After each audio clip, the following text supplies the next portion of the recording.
The Little House by Virginia Lee Burton.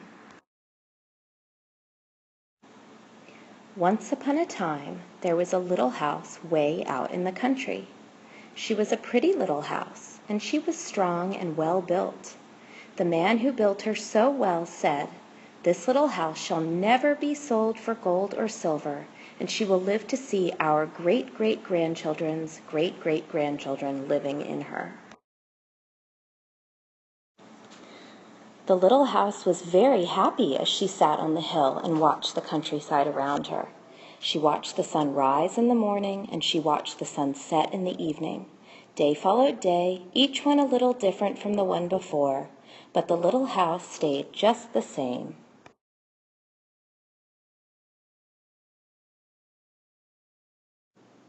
In the nights, she watched the moon grow from a thin new moon to a full moon, then back again to a thin old moon, and when there was no moon, she watched the stars. Way off in the distance, she could see the lights of the city. The little house was curious about the city and wondered what it would be like to live there.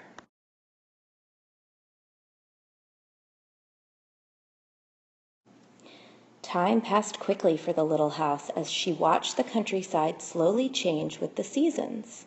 In the spring, when the days grew longer and the sun warmer, she waited for the first robin to return from the south. She watched the grass turn green. She watched the buds on the trees swell and the apple trees burst into blossom. She watched the children playing in the brook.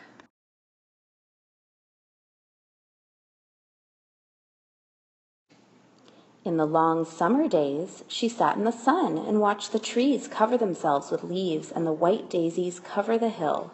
She watched the gardens grow, and she watched the apples turn red and ripen. She watched the children swimming in the pool.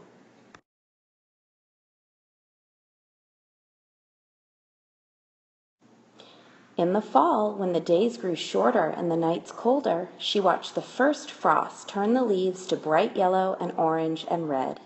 She watched the harvest gathered and the apples picked. She watched the children going back to school.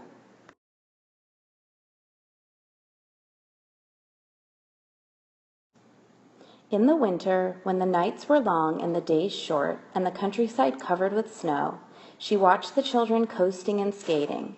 Year followed year, the apple trees grew old and new ones were planted.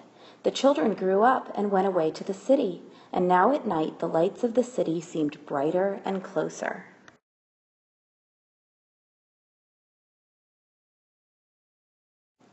One day, the little house was surprised to see a horseless carriage coming down the winding country road. Pretty soon there were more of them on the road and fewer carriages pulled by horses. Pretty soon along came some surveyors and surveyed a line in front of the little house.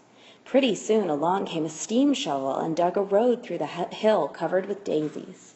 Then some trucks came and dumped big stones on the road. Then some trucks with little stones. Then some trucks with tar and sand. And finally a steamroller came and rolled it all smooth, and the road was done.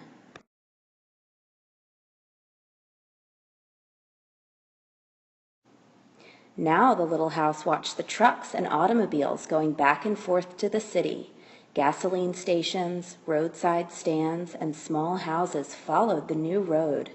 Everyone and everything moved much faster now than before.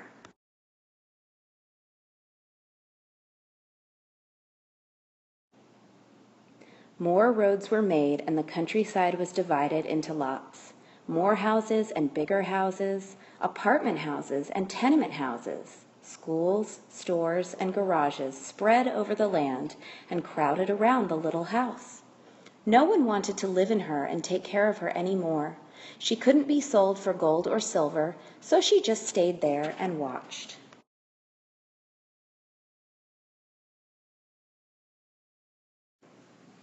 Now it was not so quiet and peaceful at night. Now the lights of the city were bright and very close, and the street lights shone all night. This must be living in the city, thought the little house, and she didn't know whether she liked it or not. She missed the field of daisies and the apple trees dancing in the moonlight.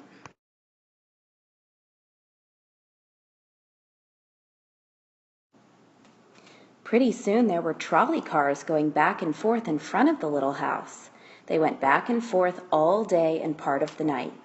Everyone seemed to be very busy, and everyone seemed to be in a hurry.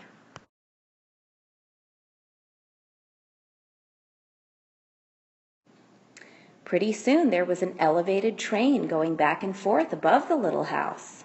The air was filled with dust and smoke, and the noise was so loud that it shook the little house. Now she couldn't tell when spring came, or summer, or fall, or winter. It all seemed about the same.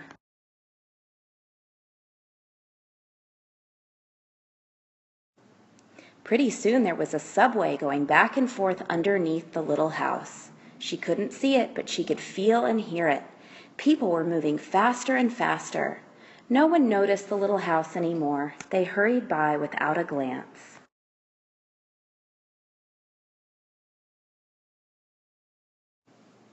Pretty soon they tore down the apartment houses and tenement houses around the little house and started digging big cellars, one on each side.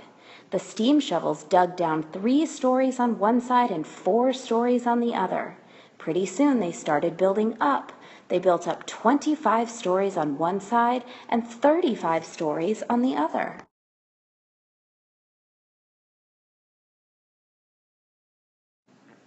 Now the little house only saw the sun at noon and didn't see the moon or stars at night at all because the lights of the city were too bright.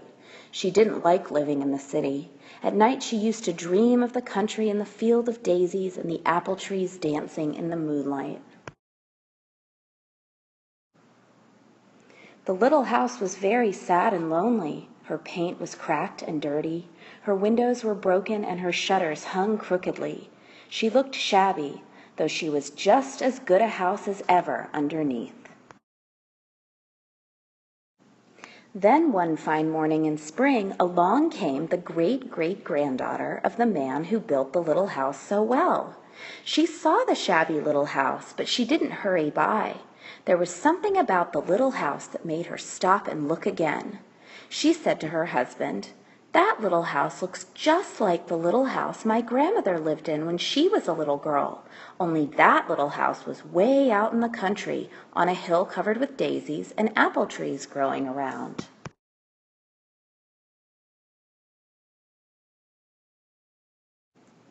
They found out it was the very same house, so they went to the movers to see if the little house could be moved. The movers looked at the little house all over and said, "Sure, this house is as good as ever. She's built so well we could move her anywhere." So they jacked up the little house and put her on wheels. Traffic was held up for hours as they slowly moved her out of the city.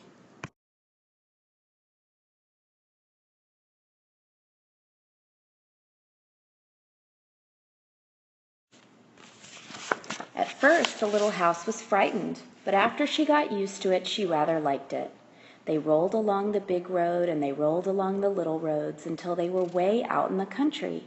When the little house saw the green grass and heard the birds singing, she didn't feel sad anymore. They went along and along, but they couldn't seem to find just the right place.